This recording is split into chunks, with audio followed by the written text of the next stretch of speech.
Hi hello friends, ಹೇಗಿದ್ದೀರಾ? ಇವತ್ತು ನಾನು ನಿಮ್ಮ ಜೊತೆ ಶೇರ್ ಮಾಡ್ತಾ ಇರೋದು ಹೈದರಾಬಾದ್ ಮಟನ್ ತಹಾರಿ. ಹೈದರಾಬಾದಲ್ಲಿ ಬೇರೆ ಬೇರೆ ವೆರೈಟೀಸಲ್ಲಿ ಮಟನ್ ತಹಾರಿ ಮಾಡ್ತಾರೆ. ಆದರೆ ನಾನಿವತ್ತು ನಿಮ್ಮ ಜೊತೆ ಶೇರ್ ಮಾಡ್ತಾ ಇರೋದು ತುಂಬ ಸಿಂಪಲ್ ಆಗಿರುವಂಥ ಈ ಮಟನ್ ತಹಾರಿ. ನೆಕ್ಸ್ಟ್ ಟೈಮ್ ಇದೇ ಥರ ಬೇರೆ ಬೇರೆ ವೆರೈಟೀಸ್ ಮಟನ್ ತಹಾರಿ ಕೂಡ ನಿಮ್ಮ ಜೊತೆ ಶೇರ್ ಮಾಡ್ಕೊಂಡು ಅಂದ್ಕೊಂಡಿದ್ದೇನೆ. ಬನ್ನಿ ಫ್ರೆಂಡ್ಸ್, ಈ ಸಿಂಪಲ್ ಆಗಿರುವ ಮಟನ್ ತಹಾರಿ ಮಾಡಲಿಕ್ಕೋಸ್ಕರ ಏನೆಲ್ಲ ಬೇಕಂತ ನೋಡ್ಕೊಂಡು ಬರೋಣ. ಇಲ್ಲಿ ನಾನು ಫಸ್ಟ್ ಒಂದು ಕುಕ್ಕರ್ ತಗೊಂಡಿದ್ದೇನೆ. ಆ ಕುಕ್ಕರಲ್ಲಿ ಈಗ ನಾನು ಮಟನ್ ಆ್ಯಡ್ ಮಾಡ್ತೇನೆ. ಅಂದರೆ ಈ ಮಟನಲ್ಲಿ ಸ್ವಲ್ಪ ಚರ್ಬಿ ಪೀಸಸ್ ಇದ್ದರೆ ತುಂಬ ಚೆನ್ನಾಗಿರ್ತದೆ, ಇಲ್ಲಾಂದರೆ ಪರವಾಗಿಲ್ಲ, ಮಟನ್ ಪೀಸಸ್ ಹೇಗಿದ್ರು ನೋಡಿ. ಈಗ ಒಂದು ಕುಕ್ಕರಲ್ಲಿ ಮಟನ್ ಪೀಸಸನ್ನೆಲ್ಲ ಹಾಕ್ತೇನೆ. ಅರ್ಧ kg ಮಟನ್ ತಗೊಂಡಿದ್ದೇನೆ. ಹಾಗೂ ಇಲ್ಲಿ ನಾನು 10 ಟೊಮ್ಯಾಟೊ ತಗೊಂಡಿದ್ದೇನೆ ನೋಡಿ. ಹಾಗೂ 2 ಈರುಳ್ಳಿ ತಗೊಂಡಿದ್ದೇನೆ. ಈಗ ಇದನ್ನೆಲ್ಲ ಚೆನ್ನಾಗಿ ಕಟ್ ಮಾಡಿ ಇದಕ್ಕೆ ಆ್ಯಡ್ ಮಾಡ್ತಾ ಇದ್ದೇನೆ. ಟೊಮ್ಯಾಟೊ ಅಂದರೆ ತುಂಬ ಸಣ್ಣಗೆ ಕಟ್ ಮಾಡಬೇಕಂತ ಇಲ್ಲ, ಯಾಕಂದರೆ ಈ ಮಟನ್ ಜೊತೆ ಚೆನ್ನಾಗಿ ಇದು ಮ್ಯಾಶ್ ಆಗ್ತದೆ. ಅದಕ್ಕೋಸ್ಕರ ನಾನು ಇಷ್ಟೊಂದು ಸಣ್ಣಗೆ ಮಾಡಲಿಲ್ಲ ಈರುಳ್ಳಿ ಮತ್ತು ಟೊಮೆಟೊ. ಈ 2 ಈರುಳ್ಳಿ ಮತ್ತು 10 ಟೊಮೆಟೊವನ್ನು ಈ ಥರ ಕಟಿಂಗ್ ಮಾಡಿ ಇದರಲ್ಲಿ ಹಾಕ್ತೇನೆ. ನಿಮ್ಮ ಜೊತೆ ಟೈಮ್ ತುಂಬ ಫ್ರೀ ಇದ್ದರೆ ನೀವು ಸಣ್ಣಗೆ ಕಟ್ ಮಾಡಿ ಹಾಕಿದರೂ ತುಂಬ ಚೆನ್ನಾಗಿರ್ತದೆ, ಬೇಗನೆ ಆಗ್ತದೆ. ಈಗ ಇದಕ್ಕೆ ನಾನು ಸ್ಪೈಸಸ್ ಆ್ಯಡ್ ಮಾಡ್ತೇನೆ.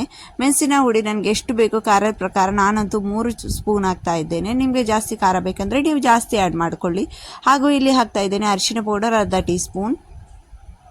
ಸ್ಪೈಸಸ್ ಎಲ್ಲ ನಿಮ್ಮ ಇಷ್ಟ, ನಿಮ್ಗೆ ಎಷ್ಟು ಬೇಕೋ ಅಷ್ಟು ಹಾಕ್ಬೋದು. ಹಾಗೂ ಇಲ್ಲಿ ಸ್ವಲ್ಪ ಕೊತ್ತಂಬರಿ ಪುಡಿ ಹಾಕ್ತಾ ಇದ್ದೇನೆ, ಹಾಗೂ ಸ್ವಲ್ಪ ಜೀರಿಗೆ ಪುಡಿ, ಹಾಗೂ ಇಲ್ಲಿ ಗರಂ ಮಸಾಲ ನಾನು ಹೋಮ್ ಮೇಡ್ ಗರಂ ಮಸಾಲ, ಇದು ನಮ್ಮ ಮನೆಯಲ್ಲೇ ನಾನು ಮಾಡಿದಂತಹ ಗರಂ ಮಸಾಲ ಪೌಡರ್. ಮಸಾಲ ಪೌಡರ್ ಅದು ಕೂಡ ನಿಮಗೆ ಏನಾದರೂ ರೆಸಿಪಿ ಬೇಕಂದರೆ ನನಗೆ ಕಮೆಂಟ್ ಮೂಲಕ ತಿಳಿಸಿ. ನಾನು ಇದಕ್ಕೆ ಜಾಸ್ತಿ ಏನು ಗರಂ ಮಸಾಲ ಅಂದರೆ ಜಾಸ್ತಿ ಏನು ಸ್ಪೈಸಸ್ ಏನು ಆ್ಯಡ್ ಮಾಡ್ತಾ ಇಲ್ಲ, ಸಿಂಪಲ್ಲಾಗಿ ಮಾಡ್ತಾ ಇದ್ದೇನೆ. ಈಗ ಇದಕ್ಕೆ ಹಾಕ್ತಾ ಇದ್ದೇನೆ garlic ginger paste 1.5 tea spoon ಹಾಕಿದ್ದೇನೆ ನೋಡಿ. ಈಗ ಇದಕ್ಕೆ ಆಯಿಲ್ ಆ್ಯಡ್ ಮಾಡ್ತಾ ಇದ್ದೇನೆ. ಆಯಿಲ್ ಸ್ವಲ್ಪ ಜಾಸ್ತಿ ಆ್ಯಡ್ ಮಾಡ್ತಾ ಇದ್ದೇನೆ. ನಾನು ಈ ಮೆಜರ್ಮೆಂಟಲ್ಲಿ ಒಂದು 3-4 ಆಯಿಲ್ ಆ್ಯಡ್ ಮಾಡ್ತಾ ಇದ್ದೇನೆ. ನಿಮ್ಮಿಷ್ಟ, ಆಯಿಲಿ ಜಾಸ್ತಿ ತಿನ್ನುವವರಾದರೆ ಜಾಸ್ತಿ ಆ್ಯಡ್ ಮಾಡಿ. ನಾನು ಇದರಲ್ಲಿ ಹಾಕಿದ್ದೇನೆ ಆಯಿಲ್. ನಿಮ್ಮ ಮೆಜರ್ಮೆಂಟ್ ಎಲ್ಲ ನೀವು ಎಷ್ಟು ಮಟನ್ ತಗೊಂಡಿದ್ದೀರಾ, ಎಷ್ಟು ರೈಸ್ ತಗೊಳ್ತೀರಾ ಅದರ ಲೆಕ್ಕದಲ್ಲಿ ಹಾಕ್ಬೋದು. ಈಗ ನೋಡಿ, ಇದನ್ನೆಲ್ಲ ಚೆನ್ನಾಗಿ ಈ ಥರ ಚಮಚದಲ್ಲಿ ಮಿಕ್ಸ್ ಮಾಡಿ ಸ್ವಲ್ಪ ನೀರು ಹಾಕಿ ಒಂದು 5-6 ವಿಸಿಲ್ ಬರೋ ತನಕ ಇಡ್ತೇನೆ ಇದನ್ನು. ನೋಡಿ ಫ್ರೆಂಡ್ಸ್, ಈ ಥರ ಇದರಲ್ಲಿ ತುಂಬಾ ಬೇರೆ ವೆರೈಟೀಸ್ ಅದೆಲ್ಲ ಉಂಟು ಫ್ರೆಂಡ್ಸ್. ನಾನು ನೆಕ್ಸ್ಟ್ ಟೈಮ್ ನಿಮ್ಮ ಜೊತೆ ಅದು ಕೂಡ ಶೇರ್ ಮಾಡ್ಕೊಳ್ಳೋಣ ಅಂದ್ಕೊಂಡಿದ್ದೇನೆ. ಯಾಕಂದರೆ ನೀವು ಇದೇ ಥರ ನನ್ನ ವಿಡಿಯೋಸ್ ಸಪೋರ್ಟ್ ಮಾಡ್ತಾಯಿರಿ. ಸಬ್ಸ್ಕ್ರೈಬ್ ಮಾಡಲಿಲ್ಲ ಅಂದರೆ ಲೈಕ್ ಮಾಡಿ, ಶೇರ್ ಮಾಡಿ. ಈಗ ನೋಡಿ, ಇದು 6 ವಿಸಿಲ್ ಆಗಿದೆ. 6 ವಿಸಿಲ್ ಆದಮೇಲೆ ಈ ಥರ ಚೆನ್ನಾಗಿ ಮ್ಯಾಶ್ ಆಗಿದೆ ನೋಡಿ. ಇದನ್ನು ಸ್ವಲ್ಪ ಹೊತ್ತು ಗ್ಯಾಸಲ್ಲಿ ಇಟ್ಟು ಮತ್ತು ಇದನ್ನು ನೀರು ಸ್ವಲ್ಪ ಆರೋ ತನಕ ಇಟ್ಬಿಡೋಣ. ಆಗ ಇದು ಇನ್ನೂ ಚೆನ್ನಾಗಿ ಎಲ್ಲ ಮ್ಯಾಶ್ ಆಗ್ತದೆ. ಈಗ ನೋಡಿ, ಆಯಿಲ್ ಎಲ್ಲ ಬೇರೆ ಬೇರೆ ಆಗಿದೆ. ಈಗ ಇದಕ್ಕೆ ನಾನು ಕೊತ್ತಂಬರಿ ಸೊಪ್ಪು ಹಾಕ್ತೇನೆ. ಪುದೀನ ಆ್ಯಡ್ ಮಾಡುವವರು ಪುದೀನ ಹಾಗೂ ಕರಿಬೇವು ಸೊಪ್ಪು ಕೂಡ ಆ್ಯಡ್ ಮಾಡ್ತಾರೆ. ನಾನು ಮಾತ್ರ ಇಲ್ಲಿ ಪುದೀನ ಹಾಗೂ ಕರಿಬೇವು ಸೊಪ್ಪನ್ನು ಆ್ಯಡ್ ಮಾಡ್ತಾ ಇಲ್ಲ. ನಾನಿಲ್ಲಿ ಖಾಲಿ ಕೊತ್ತಂಬರಿ ಸೊಪ್ಪು ಮಾತ್ರ ಆ್ಯಡ್ ಮಾಡ್ತಾ ಇದ್ದೇನೆ. ನನಗೆ ಅಷ್ಟೊಂದು ಇಷ್ಟ ಅಲ್ಲ ಪುದೀನ, ಅದಕ್ಕೋಸ್ಕರ ನಾನು ಯಾವುದಕ್ಕೂ ಜಾಸ್ತಿ ಪುದೀನ ಯೂಸ್ ಮಾಡೋದಿಲ್ಲ. ಪುದೀನ ಆ್ಯಡ್ ಮಾಡಿದರೆ ತುಂಬ ಚೆನ್ನಾಗಿರ್ತದೆ. ನಾನು ಹಾಕ್ತಾ ಇಲ್ಲ. ನಿಮ್ಮ ಜೊತೆ ಪುದೀನ ಇದ್ದರೆ ನೀವು ಪುದೀನ ಹಾಗೂ ಕರಿಬೇವು ಸೊಪ್ಪು ಕೂಡ ಆ್ಯಡ್ ಮಾಡಿ. ಈಗ ನೋಡಿ, ಇದಕ್ಕೆ ಸ್ವಲ್ಪ ಮಸಾಲೆಯದ್ದು ಉಪ್ಪು ಹಾಕ್ತಾ ಇದ್ದೇನೆ ನಾನು. ರೈಸದ ಲೆಕ್ಕದಲ್ಲಿ ಮತ್ತೆ ಹಾಕಲಿಕ್ಕುಂಟು. ಈಗ ಮಸಾಲೆಗೆ ಉಪ್ಪು ಕಮ್ಮಿ ಆಗಿರೋದ್ರಿಂದ ಮಸಾಲೆ ಲೆಕ್ಕದಲ್ಲಿ ಸ್ವಲ್ಪ ಉಪ್ಪು ಹಾಕ್ತೇನೆ. ನಾನಿದನ್ನು ಕುಕ್ಕರಲ್ಲಿ ಮಾಡ್ತಾ ಇರೋದು. ನಿಮ್ಗೆ ಫಟಾಫಟ್ ಅಂತ ಕುಕ್ಕರಲ್ಲಿ ರೆಡಿ ಆಗ್ತದೆ. ನನ್ನ ಜೊತೆ ಟೈಮ್ ಕಮ್ಮಿ ಇರೋದ್ರಿಂದ ನಾನಿಲ್ಲಿ ಕುಕ್ಕರಲ್ಲಿ ಮಾಡ್ತಾ ಇದ್ದೇನೆ. ನೀವು ತುಂಬ ಫ್ರೀ ಆಗಿದ್ದರೆ ಕುಕ್ಕರಲ್ಲಿ ಮಾಡಬೇಡಿ, ನೀವು ಪಾತ್ರೆಯಲ್ಲಿ ಈ ಥರ ರೆಡಿ ಮಾಡಿ. ಈಗ ನೋಡಿ, ನಾನಿಲ್ಲಿ ಸೋನಾ ಮಸೂರಿ ರೈಸ್ ಕೂಡ ತಗೊಂಡಿದ್ದೇನೆ. ಅದನ್ನು ಕೂಡ ವಾಶ್ ಮಾಡಿ ತಗೋತೇನೆ. ಈಗ ಇದಕ್ಕೆ ನಾನು ಈ ನೀರಲ್ಲಿ 4 ಗ್ಲಾಸ್ ನೀರು ಹಾಕ್ತಾ ಇದ್ದೇನೆ. ನಾನು 4 ಗ್ಲಾಸ್ ನೀರು ಹಾಕುವ ಗ್ಲಾಸಲ್ಲೇ 2 ಗ್ಲಾಸ್ ರೈಸ್ ತಗೊಂಡಿದ್ದೇನೆ ನೋಡಿ. ನಾವು ಎಷ್ಟು ರೈಸ್ ತಗೊಳ್ತೇವೆ ಅದರ ಡಬಲ್ ನಮಗೆ ನೀರು ಹಾಕಬೇಕು ನೋಡಿ. ಈಗ ಇದು ಚೆನ್ನಾಗಿ ನೀರು ಕುದೀಲಿ. ನೀರು ಕುದಿದ ಮೇಲೆ ನಾವು ಇದಕ್ಕೆ ರೈಸ್ ಆ್ಯಡ್ ಮಾಡೋಣ. ಈಗ ಇದಕ್ಕೆ ಉಪ್ಪು ಹಾಕ್ತಾ ಇದ್ದೇನೆ.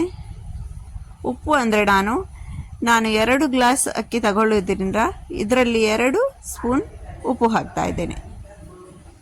ನೀವು ನಿಮ್ಮ ಸ್ವಾದಾನುಸಾರ ಎಷ್ಟು ಬೇಕೋ ಅಷ್ಟು ಉಪ್ಪನ್ನು ಹಾಕ್ಕೊಳ್ಳಿ. ಈಗ ಚೆನ್ನಾಗಿ ನೀರು ಕುದೀತಾ ಇದೆ, ಅದಕ್ಕೆ ಈಗ ಆ್ಯಡ್ ಮಾಡ್ತೇನೆ ರೈಸ್ ನೋಡಿ. ನೀರು ಕುದೀತಾ ಇರುವಾಗ ಎಲ್ಲ ರೈಸನ್ನು ಇದಕ್ಕೆ ಅಕ್ಕಿಯನ್ನು ಆ್ಯಡ್ ಮಾಡ್ತೇನೆ. ತುಂಬ ಚೆನ್ನಾಗಿರ್ತದೆ ಫ್ರೆಂಡ್ಸ್. ಫಟಾಫಟ್ ಅಂತ ನಿಮಗೆ ಇದು ರೆಡಿ ಆಗ್ತದೆ, ಏನು ಕಷ್ಟ ಇಲ್ಲ. ಫಟಾಫಟ್ ಅಂತ ಕುಕ್ಕರಲ್ಲಿ ಮಾಡೋದ್ರಿಂದಂತೂ ಈ ತಹಾರಿ ರೆಡಿ ಆದದ್ದೇ ಗೊತ್ತಾಗೋದಿಲ್ಲ. ಇಲ್ಲಿ ಹೈದರಾಬಾದಲ್ಲಿ ಇದಕ್ಕೆ ಮಟನ್ ತಹಾರಿ, ಚಿಕನ್ ತಹಾರಿ, ಚಿಕನ್ ಹಾಕಿದ್ರೆ ಚಿಕನ್ ತಹಾರಿ, ಈ ಥರ ತಹಾರಿ ಅಂತ ಹೇಳ್ತಾರೆ ಇದಕ್ಕೆ.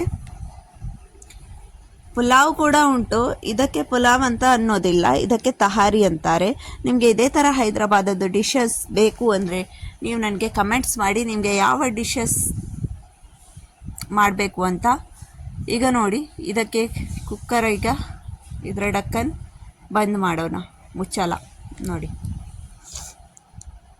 ಒಂದು 2 ವಿಸಿಲ್ ಬರುವನಕ ಇಡ್ತೇನೆ ನೋಡಿ. ಈಗಂತೂ ನಮ್ಮ ಮಟನ್ ತಹಾರಿ ರೆಡಿಯಾಗಿದೆ ಫ್ರೆಂಡ್ಸು, ತುಂಬ ಚೆನ್ನಾಗಿ ಬಂದಿದೆ. ಘಮ ಘಮ ಅಂತ ಮನೆಯಲ್ಲಿ ಇಡಿ ನಮ್ಮ ಮಟನ್ ತಹಾರಿಯದ್ದೇ ಪರಿಮಳ. ಈಗ ಅಂತೂ ಇಷ್ಟೊಂದು ಚೆನ್ನಾಗಿ ರೆಡಿಯಾಗಿದೆ. ಇದನ್ನು ನಾವು ಮೊಸರೊಟ್ಟಿಗೆ ಅಂದರೆ ಕಚಂಬರ್ ಒಟ್ಟಿಗೆ ತಿನ್ಬಹುದು, ದಹಿ ರಾಯ್ತ ಅಂತಾರೆ ಅದರೊಟ್ಟಿಗೆ. ತುಂಬ ಚೆನ್ನಾಗಿದೆ. ನೀವು ಕೂಡ ಖಂಡಿತ ಒಮ್ಮೆ ಟ್ರೈ ಮಾಡಿ. ಹಾಗೂ ಚಾನಲನ್ನು ಇಷ್ಟರವರೆಗೆ ಸಬ್ಸ್ಕ್ರೈಬ್ ಮಾಡಲಿಲ್ಲ ಅಂದರೆ ಸಬ್ಸ್ಕ್ರೈಬ್ ಮಾಡಿ, ಲೈಕ್ ಮಾಡಿ, ಶೇರ್ ಮಾಡಿ. ಇನ್ನೊಮ್ಮೆ ಸಿಗೋಣ ನೆಕ್ಸ್ಟ್ ವಿಡಿಯೋದಲ್ಲಿ. ಅಲ್ಲಿ ತನಕ ಟಾಟಾ ಬಾಯ್, ಟೇಕ್ ಕೇರ್.